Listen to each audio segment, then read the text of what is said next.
Good evening, everyone. On a random day in August 2019, I received a very thoughtful message from my friend Reem, who knows how much I'm interested in pursuing the joint MicroMasters program between J-PAL and MIT. While visiting the MIT campus, she took the opportunity to capture this photo especially for me, where she wrote, "Noha, MIT is waiting for you." But my journey with J-PAL actually started in 2014, when I came across the Challenges of Global Poverty course and got introduced to a whole new perspective on poverty and the lives of the poor that shaped my interests at a young age and my aspiration to specialize in development economics.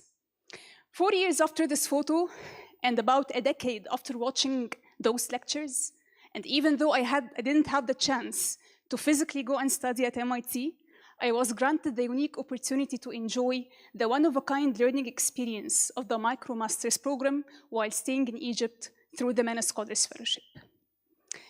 Since I got accepted into the fellowship, I have genuinely experienced what a comprehensive and truly exciting a learning journey can feel like. From attending weekly lectures for the MicroMasters courses that unpack the theory behind impact evaluation, to getting direct exposure to J-PAL MENA projects in action. From learning about modes of data collection and how survey teams are built, to attending an actual enumerators training in order to understand how things go in practice and the challenges encountered in the field. While navigating all this new knowledge, we as fellows had the chance to connect with and learn from great mentors who generously shared with us their valuable insights and guidance throughout the journey. And to truly complement this learning experience, we worked on transforming our research ideas into real RCT design, putting theory into practice with their thoughtful support every step of the way. In our region, where getting access to academic mentorship is of limited presence, this part of the fellowship truly made a powerful difference. Through weekly project calls, monthly mentorship meetings, capacity building sessions, conferences, and advanced courses, I had the chance to learn from experts across a global learning community.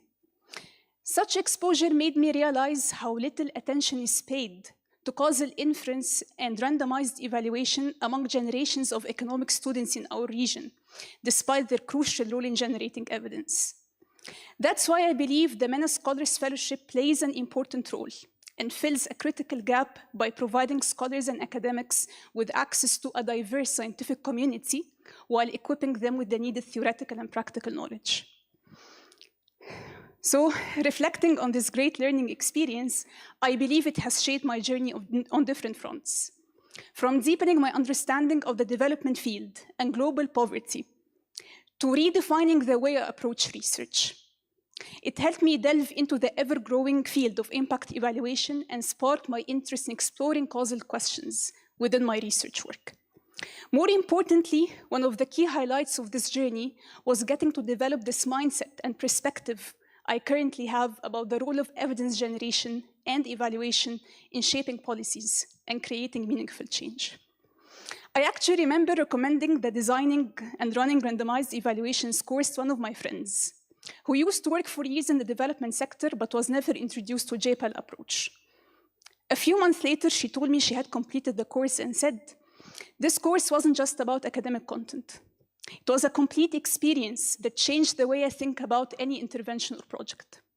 It made me question a lot of ideas that I used to take for granted during my work and even my master's studies. It endorsed my awareness about the importance of scientific evaluation of every step we take. And I genuinely believe this mindset shift my friend reflected upon is one of the most transformative changes that J-PAL brings and creates." So you can imagine the ripple effect these fellowship programs can deliver by educating cohorts of academics who go beyond individual learning and can transfer their knowledge within their networks, teach generations of students, and potentially lead RCTs. This also applies for development practitioners, the people working on ground, to support thousands of citizens. So where tailored fellowship programs can be also designed for them so that they can better understand and adopt evidence-based methods. So to wrap up, in order to see real change in our region, we have to invest in people. Give them the tools, the community, and the mentorship in order to turn evidence into action and accordingly strengthen the local ownership of research. Because when you empower one scholar, you ignite a chain reaction of learning, leadership, and impact. Thank you so much for listening.